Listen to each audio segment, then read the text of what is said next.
Today we are talking about ATW Wrestling, and in particular the new expansion that's coming out, ATW Extreme. And this features Rob Van Dam, Sabu, and Raven.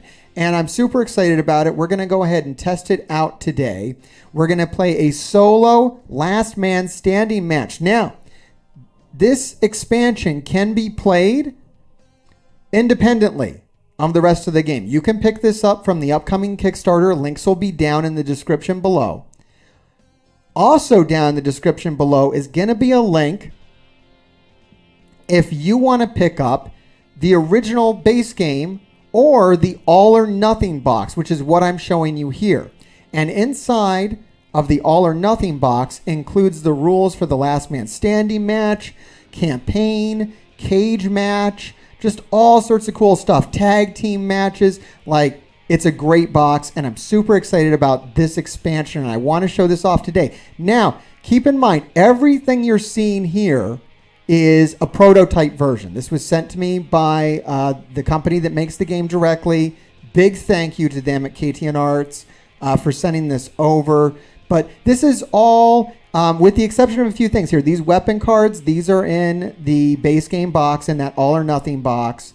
But the rest of this is all kind of prototype abilities. So if you notice, any kind of issues with quality or whatnot, anything kind of looks off, this is all prototype, and it's not going to be indicative of what is in the actual box that you're going to get if you back this on Kickstarter.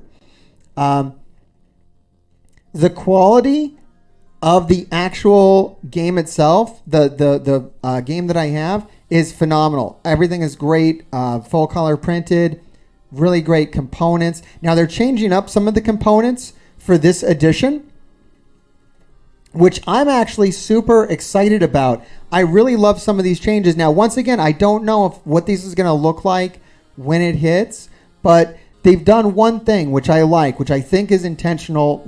I don't know for sure, but they used to have these little tiny cubes, little tiny wooden cubes, and I believe we're moving up to a larger plastic cube. Colors might vary. I'm not sure. They sent me like a rainbow pack of colors.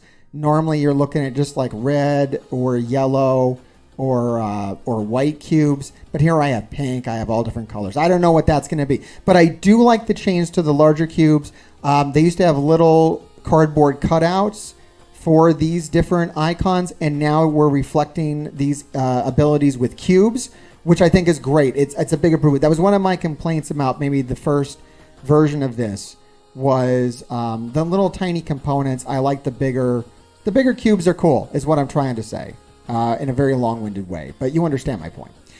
Now, in this box, as I was saying, we have Rob Van Dam, we have Raven, and we have Sabu. We also have a new original character, which is the one that I'm most excited about. We also have Damon. And this is not a great look at what Damon is. I'm hoping that this is a prototype thing, where we just have like a close-up of his face. It's actually a great character design. I'm going to link my other video I have on this, and that shows Damon a little bit better. But basically, he's like a maniacal, vicious Joker, kind of mankind clown-looking character. He's really cool, but this card, this card isn't really doing him justice at all. It just looks kind of like gray. So that's my note over the developer of a game.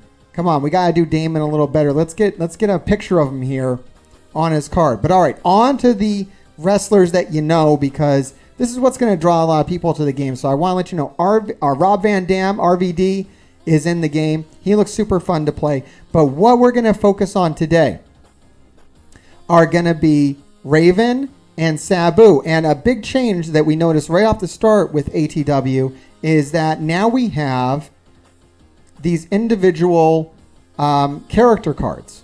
So we have these these swappable cards that have our character details on them, and then on the back is actually a list of the deck, and they're introducing deck building into this game, which is really cool. So like this is Raven's starter deck, and what they're kind of teasing here is that in further editions of the game, you're going to actually be able to customize your deck, pick out which abilities you want to have in your deck. There's already some customization where you get to swap things in. Like, because this is a hardcore match, I've actually got an extra Sabu card in here that wouldn't normally be in here, which is kind of cool. So they're going to have some extra cards in there. And we're moving away from every wrestler just having the same, or having a standard deck, and more into being able to customize your wrestler. Create a wrestler mode, if you will, inside ATW, which is really cool.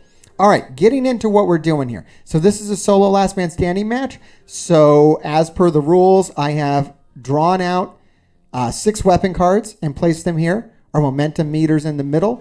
We have the Atoma cards over here. This is what we're going to use to see whether our abilities fail or succeed against our AI controlled component. We are playing this on medium, which means I think I might have one too many cubes. I'm going to try really hard not to break the rules while I do this, which is, always a challenge when you're playing. I always just want to cheat, right? Like, this just cheat. No, that's not cheat. Let's play by the rules. I'm going to try to do my best. All right, so I'm consulting. I know there's a page in here. I want to see. Yes, medium. No. All right, we do place all 3 cubes here on the reversal. I was correct about that for a medium difficulty. I've set Sabu's health in the solo player mode. You do not use stamina for the AI controlled player. And Raven has a flock. So if you're familiar with the wrestler Raven, a special ability for him, a special feature of Raven, is that he has these 3 characters that join him ringside. And I believe each match you can use one of their powers. So they each have special powers laid out on them. Kind of hard to see them here. But we'll probably activate one of these during the match. If I'm smart, I'll get some help, right? And they each have special powers that they do. Let's go ahead and talk about it for a second. So Scarlet here, you can trigger this while being pinned, and you gain an extra life and plus two dice rolls. And your next attack is a little less successful then. So there's a reward and a risk to each of these cards, I believe. So there's Scarlet. If I end up getting pinned, I can call upon her to help me out. Then I have Zion here. Trigger at any time. Set up any table from the weapons deck. Raven can then attempt a devastating attack with that table anytime. He gains -2 success to it, though. So it makes it a little bit harder to do, but that can be a very good desperation move. And then Abbott, triggered during the defensive ability window. You block the attack, you gain the initiative. But you deal, I believe then you also deal 3 damage and you roll a dice. But you had got to do at 5 difficulty. If you're successful, then the opponent gets 4 kick-out attempts, ignoring any modifiers. So Abbott's kind of like jumps the guy, which is really cool. All right, so we're going to go ahead and put these up here and see if they come into play. I'll just put them up at the top. And those tie into the flock. So Raven has this flock ability. You can play 1 card from the flock deck and resolve its effects. And you can do that at any time. So a lot of these have triggers, like if I get pinned, or Zion can trigger at any time, and then Abbott can trigger during the defensive ability window. So they all have different triggers to them, but I can only use 1 flock per match. That's pretty important. All right, to start off the match, I need to get my starting hand with Raven. I have picked my starting hand. I'm going to use Raven effect, Russian leg sweep into barricade, punch, thrust kick, and discus clothesline. That's going to be my starting hand for Raven. I'm going to put those cards over here and play them as I need them.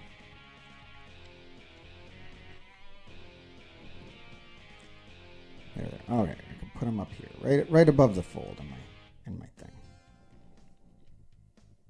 Perfect.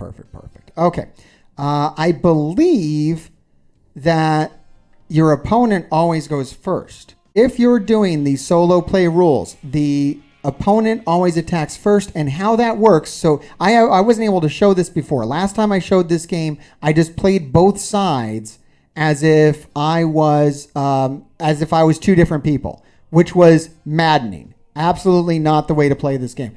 If you're going to play this on your own, definitely get the all or nothing box or print out the rules for it. It makes it easier if you have the all or nothing box, because then you get the special cards right in there, which we're going to use. And then you'll be a lot less headache. You replace the wrestler's special moves with these stand-ins over here, and it plays a little differently. So what happens is Sabu is going to use a forearm, and the forearm he doesn't have to worry about his energy. It does 1 point of damage, and it does. Oh, I don't roll dice for it. He needs to get a 2 or better. So he needs to get a 2 or better for it to succeed, and he's going to gain 1 momentum if it succeeds. And I can decide what I want to do about that, whether I want to block that, whether I want to let him hit me. Maybe Raven doesn't mind getting hit. Maybe that's not a big deal for him. Now, I got to keep in mind, if it does 2 or more damage, he's going to trigger the leftmost weapon on the display. This only does 1 point of damage, though, so I don't have to worry about him grabbing a trash can afterwards and hitting me in the head with it. So I think for demonstration purposes, I'm going to let him go ahead and hit. Sabu's going to hit Raven with the forearm. So he draws a card from the Atoma deck, and he needed to get a 2, and he only got a 1. So the move fails. It's that simple. I love it. So that I'm going to put on the bottom of his deck. Or actually, I think I'm going to discard that. We'll let that discard. I think that's how that works. Hold on. Rule check. I'm going to rule check way too much during this because I suck. I hate to break anyone's illusions there about me, but man, I wish I knew what I was doing better. See, where's that card go? All right. If the attack's not successful, it's reshuffled. Back into the NPC's attack deck. Reshuffled, Mr. Hartgrave. Not discarded. Not tossed to the side. The Atoma card does go off to the side. The random card does go off to the side. That does not get reshuffled, but the attack gets reshuffled into the deck. And now it's my turn. It is my turn to pick one of my attack cards and play it. So I can play any of these attack cards that I want to play here. These are my 5 cards that I have. And I can play whichever one I want. Let's see. Or I can hit him with the weapon. I can just go to weapons over here. But maybe I want to start off with the move. I want to get momentum is what I want to get. That's the most important thing for me, is to start getting momentum. This is a 4 or better, man. That's hard. You know what? The weapons get you pretty good momentum as well. Why would I hit him with my hands when I can hit him with weapons? That's what I want to know. Why would I mess around with that when I can just hit him with one of these? Is that my prerogative? I can just do that? Hold on. Rule check. Solo last man standing. I think I gotta look at the normal last man standing rules. Okay. During the offensive ability window, yes, I can utilize one of the 6 weapon cards available.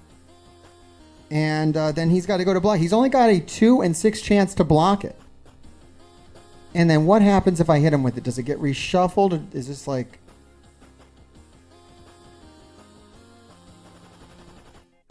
Anytime the weapon's display is less than 6 cards, flip a new weapon to replenish it.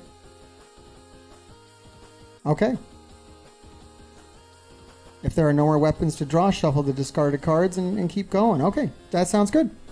So let's see. Do I want to hit him with the trash can, the kendo stick? Do I want to set up a table or a ladder? I think we're going to hit him with... We're going to do the kendo stick has been utilized in wrestling for years now to great effect, and it feels very hardcore. So we're going to go ahead and do the kendo stick. He's going to get to roll this defense dice, and if a shield comes up, then Sabu is going to be able to block the kendo stick, take it, and hit Raven with it, which is very ECW. So let's see what happens. Unsuccessful, Sabu. I hate to break it to you, buddy, but you're getting hit with the kendo stick. So he's going to lose 2 points of damage. I'm going to gain 1 momentum towards my side. The more momentum I have, the easier it is to do my signature and finisher moves. And that's how you win the game. You want to build momentum and then execute one of your finisher moves. So, okay, I've done the kendo stick. I hit him with the kendo stick, and I keep the initiative. I replace the kendo stick with a chair. Oh, that's beautiful. Okay, and you can set up a so with the tables and ladders, we want tables, right? It might be time. Rayvorn says, "Get the chair." I think it might be time for the chair. I think I can either just hit him with the chair, or I can set the chair up and try to finish him with the chair. And you can do that with the tables or ladders as well. And then you have to have the move that's listed down at the bottom of the card. So like for a table, if I were to set the table up, I would then have to follow with an aerial or a throw. What's cool about the chair is that any type of move you can use off the chair to do a devastating attack. Chairs are very versatile. But yeah, in this case, I'm just going to try to hit him with the chair. We're just going to do a basic chair shot. We're at the start of the match. We're not ready to end this thing yet with a devastating move. Do a devastating backflip off a chair, whatever Raven wants to do. Let's go ahead and start with a basic chair shot. And it's going to hit. Sorry, Sabu. You're just not rolling very well today. And he's going to take 3 points of damage. He takes 3 points of damage. I gain 2 momentum. And then let's replace this over here with thumbtacks. Oh, dude, we got the do we got to dump the thumbtacks out? I think we might have to dump the thumbtacks out. I mean, is it a hardcore match until you get the thumbtacks involved? All right, what do we got to do to set up a devastating attack? Let me see here. I got to check this now. How do we set something up? It's time to figure it out. All right, set up a devastating weapon. Place the weapon in the second row below the display. Immediately after setting a weapon, you can play a signature or finisher card as a devastating attack.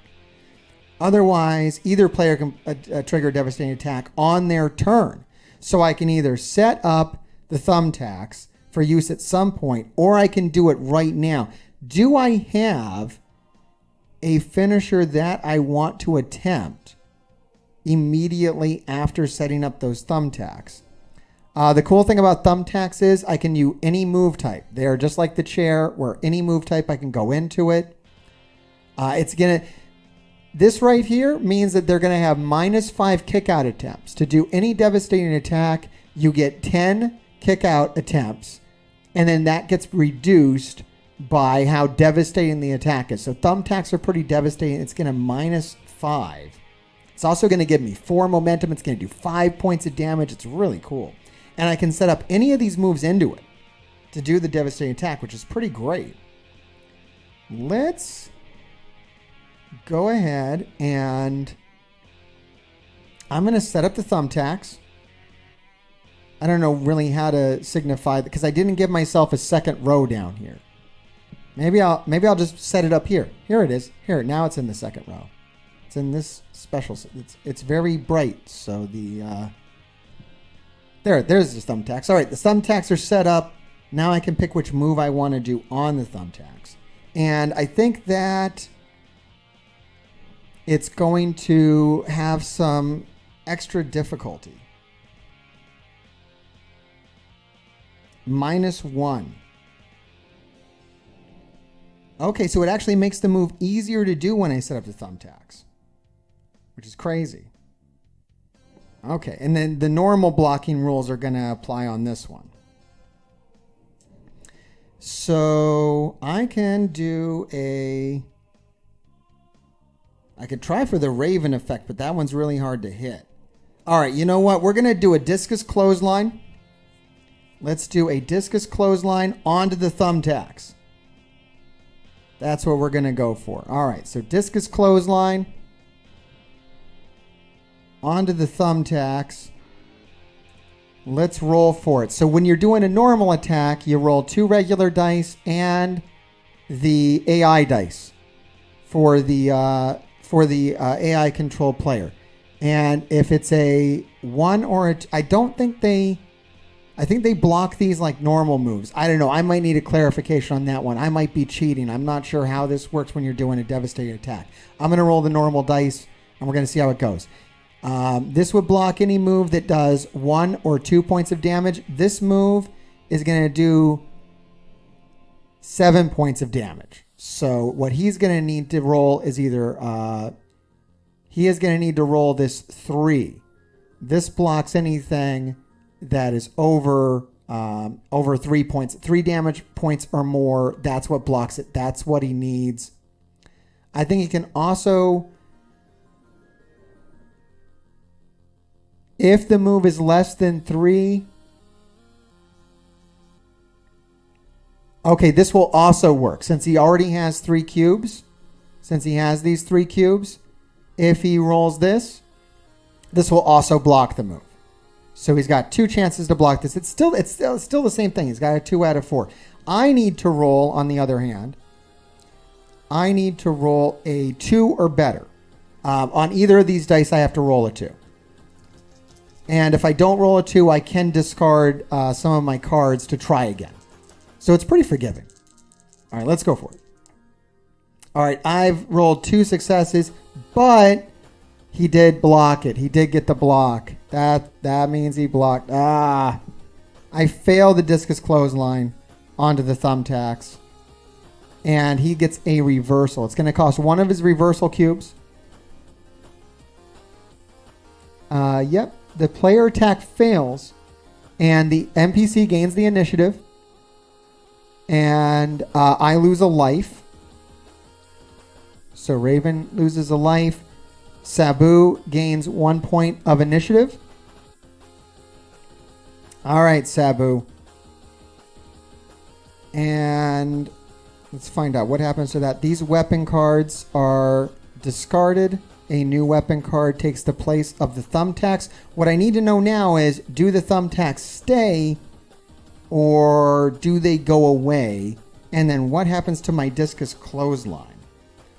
Now that I've been denied an amazing finisher move. You know what? It was too soon in the match anyways. And this is what I like about ATW, is that the matches really do kind of flow like professional wrestling matches, which I think is very, very cool. It's very easy for me to visualize what this would look like in my head when I play, which I think is like the most awesome part of this.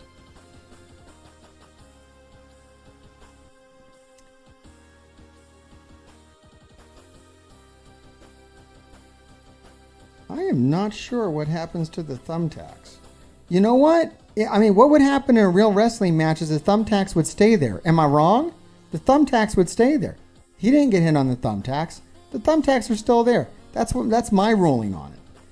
So my only question is this failed? I think it goes back into, if I recall correctly the rules, when an attack fails, there's a recovery you get to do that I tend to forget. But I'm not going to forget this time. I'm actively remembering it. Yeah, let me just look up the basic rules here. So...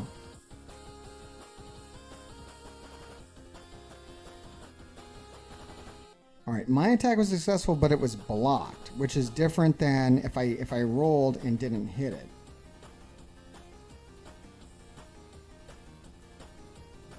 Oh, this also cost me stamina. I can't forget that this cost me 1 stamina. I was about to forget that, but I can't forget that. So that did cost me a stamina. It's important to track that. Don't cheat, Mr. Hargrave. What are you doing?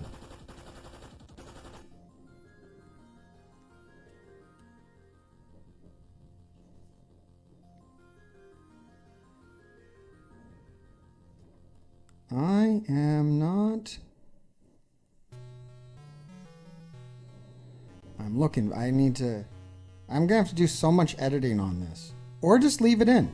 Either I'll do editing on this, or I'll leave it in and people will be like, why didn't you edit this out? And I'll be like, because I'm lazy. That's why. Because I'm incredibly lazy.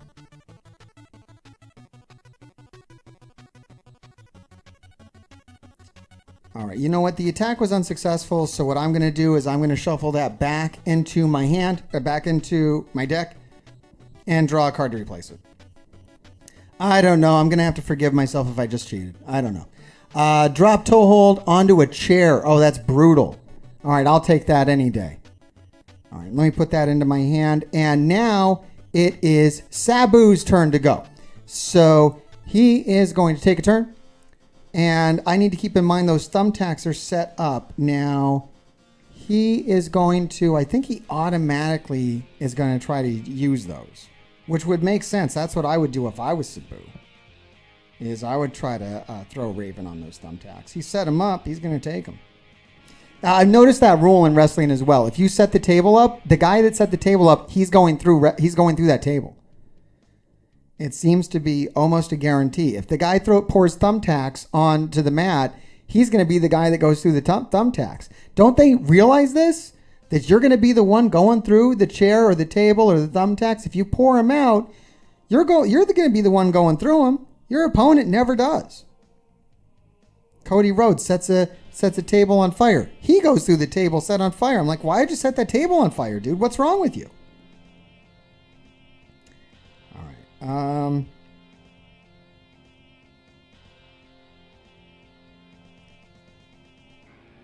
Okay, if he draws a signature or finisher attack card and there's a weapon set up, he tries the devastating attack. All right, that's the rule. So he's going to go for it if he draws the card.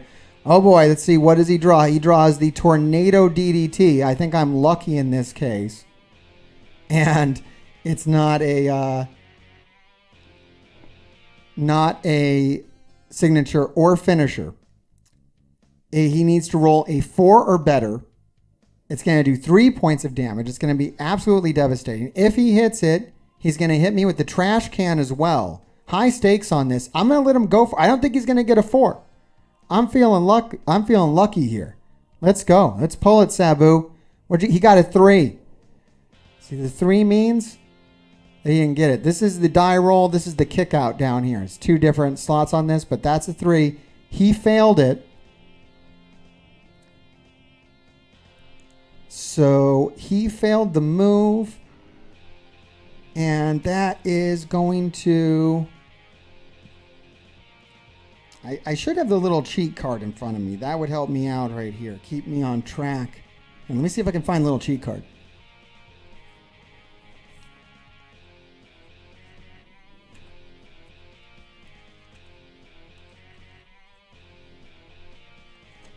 All right, I got the cheat card. They include these little cheat cards in the box, and you should really use them if you need them, and I need them. This kind of reminds you what you need to do if you're playing a solo game of this. All right, if the attack failed, shuffle the card back, discard the Atoma card, gain the initiative. All right, it's that easy. All right, cool. So this gets shuffled back into the deck. The Atoma card is still set off over discarded, which is fine.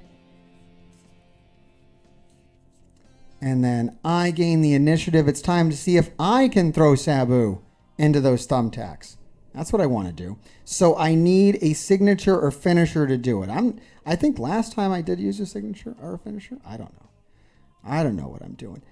I think...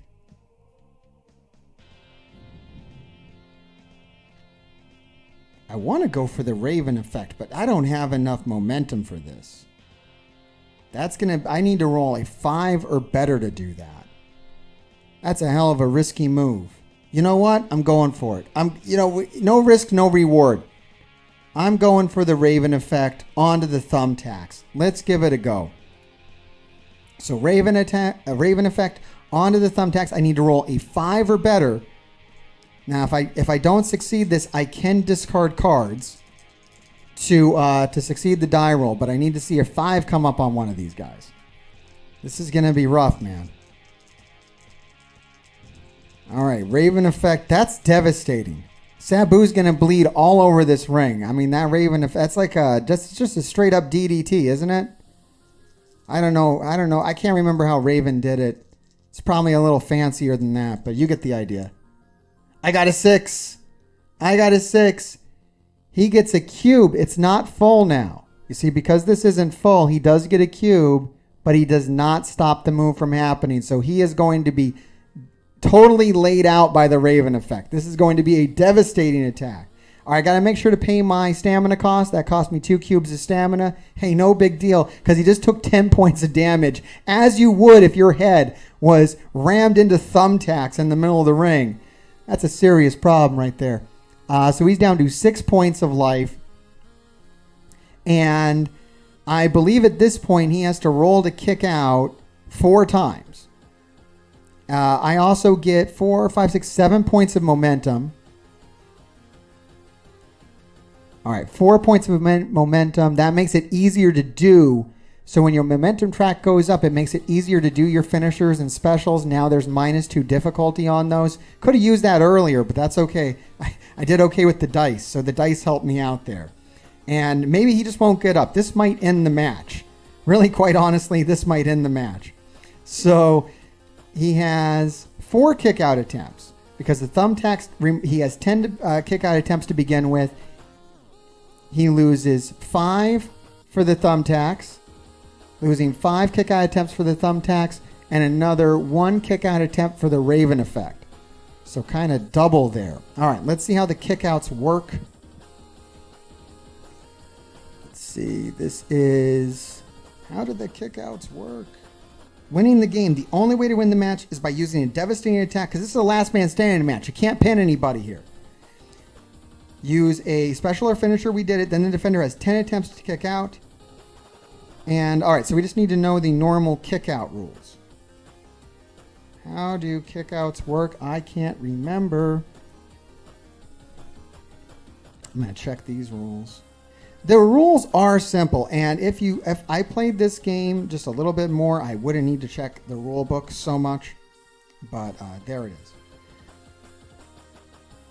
Okay, here's the deal. Each kick-out attempt, the defender rolls 2 dice. The sum is equal to or lower than their overall health. All right, so his overall health is 6. It has to be equal to... He's going to kick out. We're not going to win the game here. His health needs to be lower. We know this.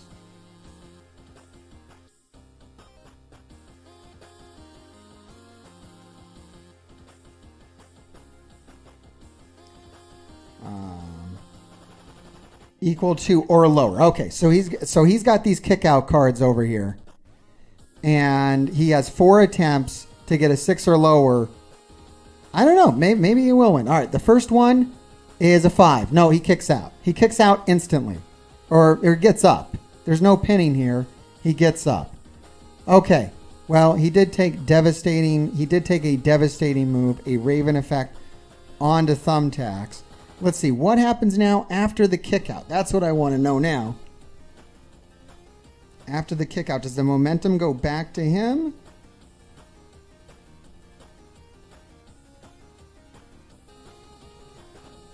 What happens afterwards?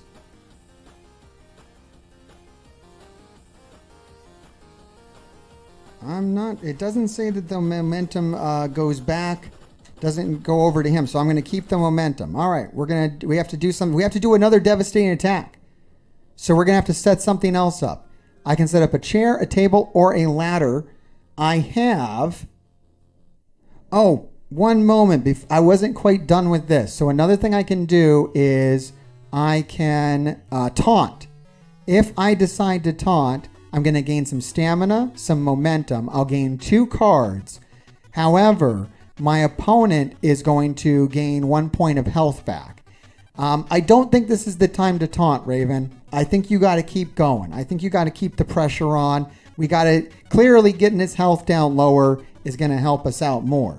So let's set up. I mean, we want tables. Do I have an aerial or a throw? I don't have an aerial or a throw, so I can't use a table, but I can use a ladder. You know what? We're going to have to set up a ladder. Let's set up a ladder. The ladder's going to do 5 points of damage. It's going to give 5 momentum. I don't have to worry about that anymore. It's going to remove 7. A whopping 7 kick-out attempts. This is the way to go. This is the way to go. All right. We got the ladder set up, and then we can do a grapple. We're going to set it up outside. We're going to do a Russian leg sweep into the barricade. No, not the barricade. Well, into the barricade with the ladder. I don't know how that works. I don't know what is going on in my mind right now when I think about Russian leg sweep into a barricade with a ladder involved. But it sounds very vicious. I love this. This is actually fantastic. I like the vanilla all-time wrestling matches, but these hardcore matches, this mode might be, this is quickly becoming my favorite way to play. I'm loving it. All right, let's go for it. This is the ladder attack. The Russian leg sweep. It would normally be a 4 difficulty. However, it's 2 easier because I am unstoppable right now. I've got the momentum is in my favor, so it's 2 easier for that. Plus, it's 1 easier because I have a ladder set up. I'm not sure if I'm cheating about that, but look, I basically can't fail this thing now. It's a 1 or better. He can block it, though. So basically what we're rolling to see here is if he blocks this or not. It's going to do 9 points of damage. These matches are brutal, as they should be. No, it would only block it if it does 1 or 2 points of damage. This does a massive amount of damage. He takes all the damage. Sabu is destroyed by the Russian leg sweep into the ladder barricade, whatever the hell that means. Oh, I lose 2 stamina. I can't forget my stamina cost. And I get all the rest of the momentum. Now he's going to lose. He only has 3 kick out attempts, and he has to get a 1. So he's got 3 kick out attempts. I think this is it for Sabu. We're counting him down. Ref's checking him to see if he's still breathing. Oh my God. Oh my God. He's going to keep going. No, Sabu. By God, he's split in half. What is going on? All right. Well, it's going to keep going then. Oh, and we got the this is awesome chance. We got holy shit chance going on. I mean, come on. There's no way. All right. So what are we going to do to put down Sabu? Sabu won't go down. He's still on his feet. We're going to have to set up a chair. We're going to set the chair up. Good. We have another chair in case this fails. But thankfully the chair has all move types. So we can use the chair and anything else. Well, I guess it has to be a signature move, and there's only one of them left here, and that's the drop toe hold onto a chair.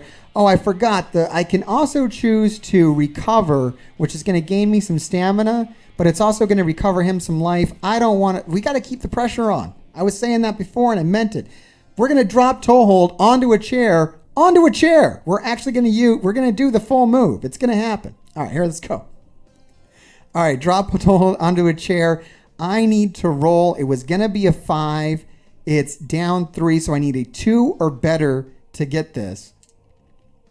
He has an extra chance to block it now, so we do have more of a chance to be reversed on this. All right. Let's get him. Drop a toe hold onto a chair. He got me, though. He reversed it because this is going to do like 7 points of damage. But Sabu reverses the chair. Oh, my God. All right. That one's getting shuffled back into the deck. Wait, did I take the... I don't think I took the stamina cost on that. Take the stamina cost, Mr. Hartgrave. And this keeps going. The chair is still set up. Sabu's taking the initiative.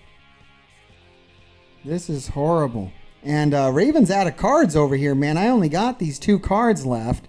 That's going to be a problem, but that's a problem for another day. There's a way to recover cards as well. I can always give up some of my initiative to recover some cards. But all right, Sabu's going to keep going. Sabu draws a slam.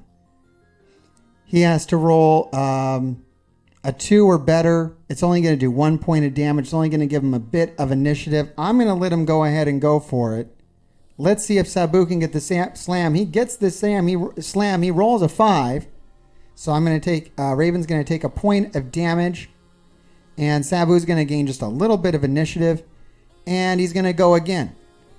His next move is the diving leg drop off the chair. He's going to use that chair. It's a signature move. I think it might be time for Raven to step in and perhaps make sure this doesn't happen. I think he's going to use some psychological warfare. And he can trigger this during the defensive ability window. That's right now. And the opponent's attack is +2 harder, up to a maximum of 6. So this diving leg drop was already a 5. Now it's going to go up to a 6. It's going to be even harder for Sabu to do this. If he's successful at the aerial, he's going to take... actually, he's unable to do the homicidal suicidal ability because he's at 1 health. So he's not able to actually knock himself out, which is good because that would be tragic. And so he needs a 6 or better to hit this off the chair. Let's see if he gets it. No, he only rolls a 4. I didn't need to use psychological warfare on him, but you know what? I wanted to be safe. The chair's still in place. That's my rules. That's a house rule. I don't know if that's a real rule, but that's my rule. All right, we're going to put those attacks back into his deck. Shuffle it up. And I'm going to take the initiative.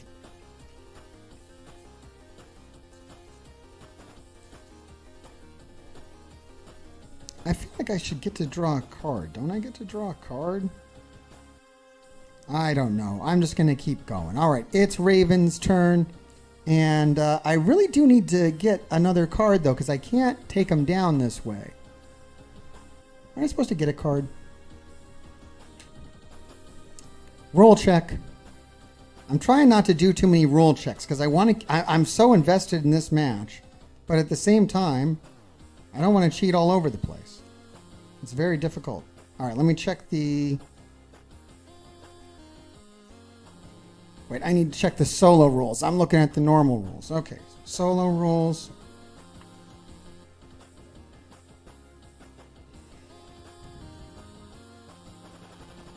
All right, now I do have some options I can make when I'm attacking. I can draw a card and lose initiative. So if I really need to draw a card, I can do it that way. Yes, I do get defender compensation when I'm hit with an attack, which I was. That's what I was forgetting. When I'm hit with an attack, I can gain 1 stamina or 1 card. I'm going to draw a card. It wasn't a signature card. So that didn't actually help me. But, you know, that was important. Oh, wait. Hold up. The Raven effect. I discarded this. You're actually, it's his finisher. When you have Raven's finisher, you're never actually supposed to discard these. These always go back into your hand. So I can Raven effect again. I'm going to Raven effect into the chair. I forgot that rule. That's an important rule. You can't discard your finisher. Okay, perfect. That's exactly what we're going to do. We're going to Raven effect onto the chair. That chair is still set up. This is going to put him away. This is going to do it. Everybody, this is the end of the match. I can't think Sabu can't take any more punishment than this. I mean, he's got to be bleeding all over the ring. This thing's a massacre. I'm surprised the referee hasn't stopped it yet. It's the most violent match I've ever seen in ATW history. There it is. It hits. It does all the rest of the damage. He has the match momentum goes up. He loses 5 kick-out attempts. I believe he has to get a 1 or better at this point. I can't. He has no life. All right. 5 kick-out attempts. And if he doesn't roll a 1, then he doesn't kick out. There's a 3. 1. There's a 5. Oh, there it is. He kicks out. Oh, my God. Can't put this guy away. What am I going to do? All right, the Raven effect went down. It was successful on the chair, so the chair goes away. And I got to try to do this again. Well, you know what? We'll just give him another. We're going to have to give him another. We're set up another chair, and we're going to do another Raven effect onto the chair. I need something bigger than a chair is what I need. I need to reduce kickouts more. Oh, my God. This is so violent. All right. I don't think I can fail this. Oh, I have to use stamina every time. Okay. Yeah, I'm running out. I'm getting tired. I'm literally wearing myself out beating up Sabu. Oh, my God. I guess I could taunt afterwards and gain some stamina back. All right, I'm not going to worry about that right now. We're not going to go to that. I probably could. I probably should. Oh, wait, that's going to start making things harder. You know what? I will taunt afterwards. He will gain a point of life. But look, he's going to lose it again real fast. All right, let's go. Another Raven effect onto the chair. Yes, it hits again. And we're in the same spot that we were before. 5 kick out attempts. Come on, Sabu. Just stay down, dude. Stay down. Stay down. 2, 3, 4. Look, you got to stay down. I'm calling it. Referee stoppage. I don't want to. You can complain about it in the comments, but look, I got. That's it. You're a bloody mess. Anyways, I hope this helps you make up your mind whether you want to check out this amazing game or not. I love this game. I think it's great. I think you should go back it. Links are going to be down below. The Kickstarter is going to go live very soon. The links will also be there if you want to go pick up. If you want to go pick up the big box with the whole game in it. With all the previous game modes. There's also, I believe there was rumors that there could be a reprint coming with the Kickstarter. So if you want to hold off until the Kickstarter should just be live very shortly, or probably already by the time you view this video. You can back that and probably throw in a reprint along with your Extreme Edition, which I'm extremely thankful to be able to check out today. Thank you so much for sending this over to the channel, and Grave Diggers, keep digging.